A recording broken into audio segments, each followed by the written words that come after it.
Now, those are the 5 pillars. What have those 5 pillars yielded since 2017? Of course, a lot of people say, yeah, not much has happened, in the last 3.5 years. Well, okay, let's go down that rabbit hole for a minute. We have DoD admitting the 3 videos are real. They admit that the videos depict unidentified aerial vehicles.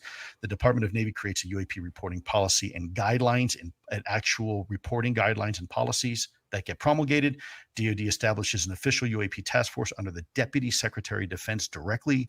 Mainstream media takes notice and begins to actively report on these encounters. Members of Congress receive classified briefings. Members of Congress have taken lead in advocating for greater transparency. Former directors of national intelligence and CIA admit and are talking about UAPs. POTUS receives a classified briefing on at least 2 occasions. Our president of the United States, former president of the United States, publicly acknowledges the realities of UAPs, along with two former presidents of the United States publicly acknowledge the reality of UAPs. Congress mandates a 180-day report be submitted by the DoD and DNI. One of only 144 incidents in that 180-day report were resolved. Congress mandates a UAP report every 90 days.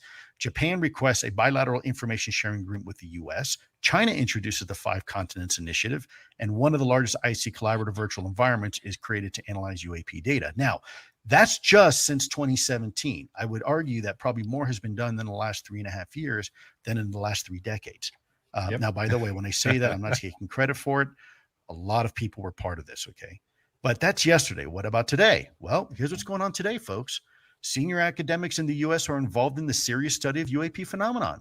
Renowned universities in the U.S. are expressing interest in officially studying UAPs. Scientific enclaves are being created to test the physics. Scholarship programs focusing on UAP performance are being developed.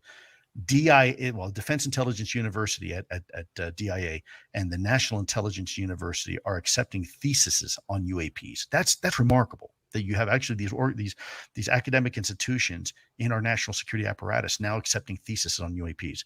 Data from previous U.S. projects are being consolidated under a single entity. U.S. Navy is filing patents on potential UAP propulsion technology. DoD is developing a strategic plan to study UAPs for years into the future. UAP information is being integrated into U.S. intelligence collection cycle. Certain allied nations are expressing interest in working with the U.S. government. The DoD IG is conducting an evaluation and several inquiries into DoD's handling of the UAP topic. Certain members of Congress have expressed desire for public hearings. Study of UAPs are being included into annual budget cycles, both MIP and NIP. Former senior members of the intelligence community are assisting with U.S. government efforts involving UAPs.